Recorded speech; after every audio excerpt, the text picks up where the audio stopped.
Dans cette vidéo, je vous propose une sélection de parfums idéaux pour la rentrée ou pour le travail. Que ce soit pour prolonger l'été, pour se sentir concentré, pour se sentir distingué ou pour ne pas entêter ses collègues de travail, j'ai essayé de vous faire une sélection de 6 parfums que je trouve totalement adéquates pour aller bosser. Bonjour à tous, c'est Audrey, heureuse de vous retrouver pour une vidéo où on va parler parfum. Si vous me découvrez avec cette vidéo, bienvenue. Sur cette chaîne, on parle de skincare, on parle de make-up et bien entendu, on parle de parfum. J'essaye de vous donner toutes mes astuces et mes conseils pour que vous vous sentiez bien dans votre peau. Aujourd'hui, dans cette vidéo, je voulais vous préparer une vidéo sur la rentrée. Prochainement, je vais vous faire une vidéo sur les nouveautés de la rentrée que j'ai pu tester. J'avais envie de vous proposer des parfums que l'on peut facilement porter au travail. Je considère qu'au travail, c'est un endroit où on peut travailler et être en contact avec beaucoup de personnes et on n'a pas forcément envie d'avoir des parfums trop opulents, trop gourmands, trop écœurants ou qui peuvent indisposer les autres. Attention, après, les goûts et les couleurs, chacun porte ce qu'il veut et ce qu'il aime. Mais voilà, j'ai essayé de vous trouver des fragrances qui sont, je trouve, très très belles et idéales pour le travail. Beaucoup rentrent de vacances et vont retrouver le chemin du travail ou pourquoi pas des cours.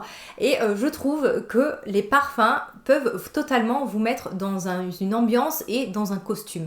C'est pour moi, comme on porterait un costard de bureau, on peut très bien porter une fragrance qui va vous aider à vous sentir mieux, à mieux affronter la journée et à vous faire rentrer parfois dans un rôle. Un rôle peut-être parfois de femme fatale, de femme expiègle, de working girl. Il y a des parfums qui réconfortent, d'autres qui stimulent. Et là, en fait, voilà, j'ai essayé de faire une sélection par rapport à ce que j'avais, qui je trouve est assez approprié avec l'univers du travail et on commence tout de suite. Pour la première fragrance, je me suis dit que certains d'entre vous ont peut-être envie de prolonger l'été, le côté pétillant, frais, estival et pour ça, donc je vous ai choisi Irrésistible de Givenchy qui est un parfum, un floral fruité sorti en 2020. C'est un parfum qui a vraiment ce côté pétillant avec vraiment une première odeur de poire très gourmande, très très fraîche, avec un fond légèrement sucré, très très rond et un peu poudré. C'est ça que j'aime beaucoup en fait. C'est une fragrance qui peut paraître peut-être très enfantine, qui peut paraître très évanescente, très pétillante et légère, mais je trouve qu'une fois qu'elle se pose sur la peau, vraiment lorsqu'on a vraiment les notes de cœur qui s'installent, on a quelque chose de plus musqué, de plus rond que j'aime beaucoup, de presque réconfortant. C'est un parfum, quand je le sens, moi il me donne du baume au cœur. Donc peut-être le parfum, si le matin, voilà, vous avez un petit coup de mou, vous savez pas quoi porter, ça peut être le parfum qui va vous redonner un petit coup de boost pour affronter la journée de travail. C'est un parfum facile qui plaira à tout le monde, qui ne sera pas entêtant, qui ne pourra pas incommoder vos collègues. Je trouve qu'il est juste parfait pour prolonger l'été ou vraiment les fois où vous avez, comme je vous l'ai dit, besoin d'un petit coup de boost.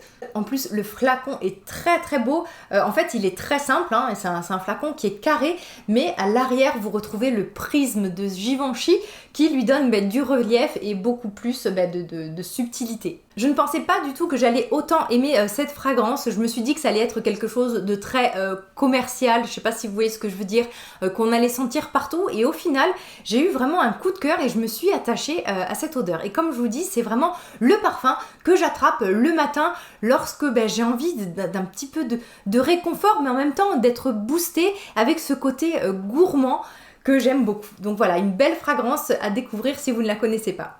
Ensuite, on part vraiment vers une fragrance qui n'est pas nouvelle du tout. On est un peu sur une fragrance, on va dire, classique ou vintage, mais sauf qu'elle, pour moi, elle n'a rien de vintage ou de rétro ou de vieillotte. C'est Eternity de Calvin Klein.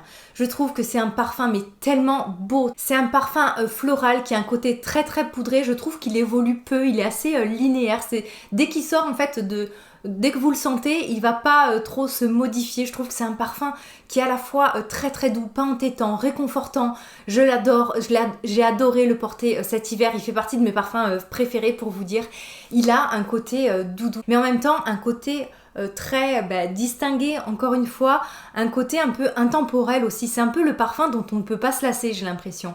Moi j'y sens notamment de la violette que j'aime beaucoup, j'y sens aussi un peu d'héliotrope qui a ce côté un peu enveloppant, je sens aussi l'œillet qui est une parfum de mon enfance que j'aime beaucoup. C'est un parfum qui est tombé dans l'oubli et je trouve ça très très dommage, c'est un parfum en plus qu'on peut trouver à moindre coût et ça c'est super intéressant, hein. Bien entendu je mets toujours des liens en barre d'infos. Je vous invite vraiment à le redécouvrir parce qu'en plus c'est vraiment pas une odeur que vous allez sentir partout, contrairement à celui que je vais vous présenter juste après. Et aussi, vous avez quand même un côté fleur blanche dans ce parfum, mais qui n'est pas du tout entêtant ou qui n'est pas du tout... parfois, les fleurs blanches peuvent, moi personnellement, vite me faire tourner la tête. Là, pas du tout. Je trouve que c'est vraiment bien travaillé et je trouve que c'est tellement doux. C'est un parfum aussi, lorsque vous allez le vaporiser, même si vous en mettez de trop, il n'a pas ce côté écœurant ou entêtant ou gênant que peuvent avoir certains parfums lorsque vous avez la main lourde. Donc voilà, je vous invite vraiment, mais vraiment, à le redécouvrir celui-ci.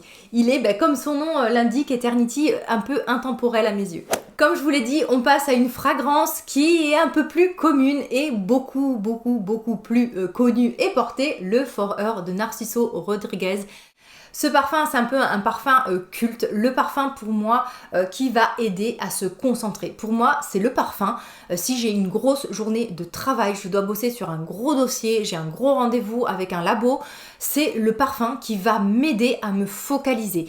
Il a un côté très enveloppant, très pas très musclé, très cotonneux, très féminin, mais en même temps, ce côté réconfortant et cotonneux, je trouve qu'il a quand même un côté beaucoup plus, où il va, où il va me stimuler, me donner des forces et m'aider aussi peut-être à me sentir plus sûre de moi. C'est un parfum qui est certes beaucoup porté, le risque c'est que votre collègue de bureau, elle porte le même, parce que, hélas, il faut dire, il y a beaucoup de personnes qui le portent désormais, c'en est presque un peu dommage.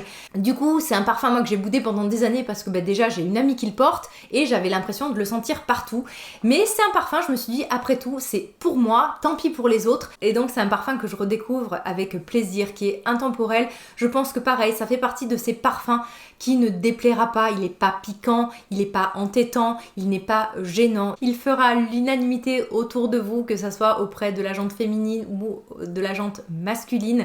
Et il a ce côté vraiment working girl, mais distingué, une femme qui sait ce qu'il veut et qui doit être vraiment focus sur son travail. Vous avez peut-être envie d'une fragrance un peu plus unique que Forever de Narciso, je vous propose La Belle Rouge de Al Haramain. C'est une fragrance qui est incroyable si vous aimez les parfums floraux.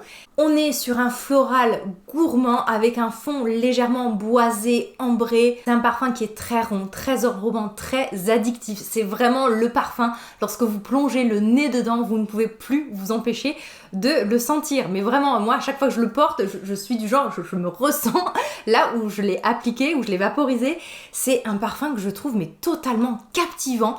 On a ce côté vraiment oriental, mais qui est pas trop ambré ou trop travaillé avec du oud ou du santal. Là vraiment on a une petite pointe d'ambre, on a du bois de santal, on a de la fève de tonka qui réchauffe vraiment le fond et on a tout ce bouquet de fleurs qui est juste magnifique.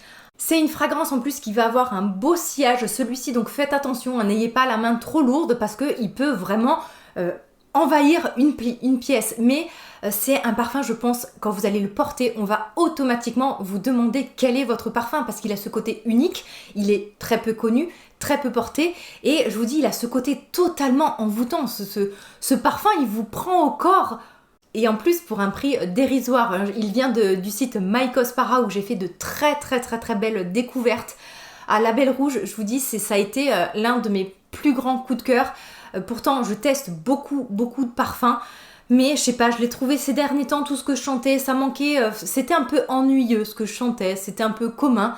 Lorsque j'ai plongé le nez dans celui-ci, je me suis dit, waouh, là il se passe quelque chose, on a presque l'impression d'être sur un parfum de niche. C'est ultra concentré, c'est ultra bien travaillé, c'est vraiment une petite merveille et je trouve que ça peut être même le parfum un peu séducteur, un peu, je sais pas, peut-être que si vous devez plaire, que vous avez un entretien d'embauche ou si vous êtes en clientèle, c'est aussi un parfum que vous pourrez porter en soirée. Moi, clairement, c'est le parfum, lorsque je le porte, j'ai envie d'avoir une belle tenue classe, un beau tailleur noir, une belle robe, d'être ultra féminine, féminine, de porter un beau rouge à lèvres rouge, d'être hyper classe et distingué, nickel, tiré à quatre épingles. Et voilà, c'est ce genre de fragrance qui me fait sentir un peu femme fatale ou working girl et que je trouve tellement addictive. Je vous dis, c'est incroyable. Là, depuis tout à l'heure, depuis que j'ai commencé à tourner cette séance, ça fait 10 fois que je le sens. Ah, je vous jure, c'est trop bon. Petite précision, c'est un ambre floral, mais l'ambre n'est pas prédominant parce que moi j'ai du mal lorsque l'ambre prédomine, pas du tout, hein. Comme je vous l'ai dit, tout ce qui est bois, résine, c'est vraiment bien travaillé en fond, donc pas de problème de ce côté-là. On va passer à une fragrance peut-être un peu plus piquante, un boisé aromatique, quelque chose d'un peu plus épicé et boisé avec Alive en eau de parfum de Boss. Je vous préciserai bien sûr si c'est des eaux de parfum ou des eaux de toilette. La plupart là c'est des eaux de parfum, que je vous dis pas de bêtises. Oui. C'est un parfum que j'ai découvert récemment et qui m'a vraiment surpris parce que alors moi je n'aime pas trop les parfums trop boisés, trop épicés. Et en fait je trouve que celui-ci il est vraiment intriguant. En général les parfums Boss ces dernières années, j'ai pas trop été attirée vers cette marque là. Et là franchement ça me réconcilie un peu avec la marque. Sauf pour les parfums masculins, je les trouve magnifique, mais du côté féminin, bof, j'étais pas très emballée avant de découvrir celui-ci. C'est un parfum qui en note de tête a de la vanille, a de la cannelle, mais je trouve que c'est très bien travaillé et pas écœurant. Je suis pas spécialement fan de la vanille, mais là je trouve que ça passe très facilement. Par contre, je trouve que la prune ressort bien, elle a un côté un peu enrobé, un peu gourmande. Et ensuite, vous avez tout le côté boisé qui est hyper surprenant et aromatique. Il y a une touche de thym aussi à l'intérieur qui fait que ça redonne un petit côté presque piquant.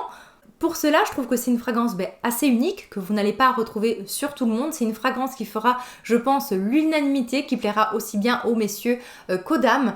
Je trouve que c'est ça change un peu des fragrances trop musquées, trop gourmandes, trop sucrées qu'on peut peut-être voir en ce moment. Il a vraiment un côté pas très commun avec cette petite touche d'arôme. C'est un parfum que j'aimerais beaucoup sentir sur un homme pour voir un peu si le côté boisé et aromatique ressort plus.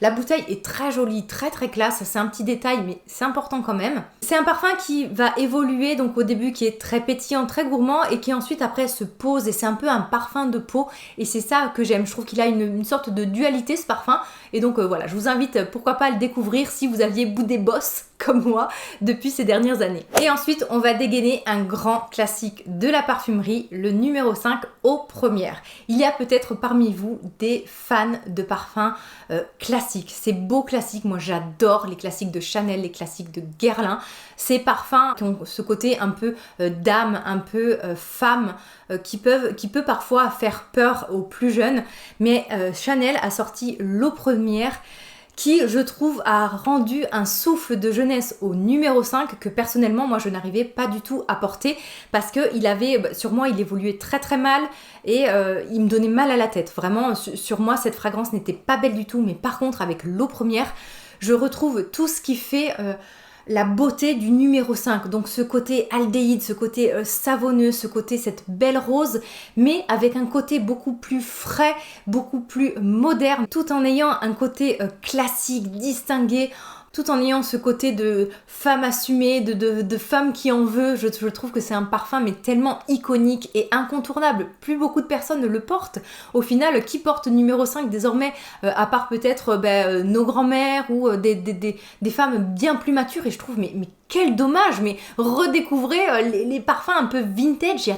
C'est tellement, je trouve, des odeurs justement où on n'a plus l'habitude et qui peuvent vous faire voyager. Puis la bouteille, l'univers Chanel. Bref, si vous aviez du mal avec le numéro 5, mais quand même qu'il y avait quelque chose qui vous captivait dans cette fragrance, si vous avez envie d'une fragrance qui vous donne de l'assurance, allez voir l'eau première de Chanel. C'est un parfum qui va évoluer tout au long de la journée et en fin de journée, vous allez vraiment avoir ce côté parfum de peau très poudré, musqué sur la peau.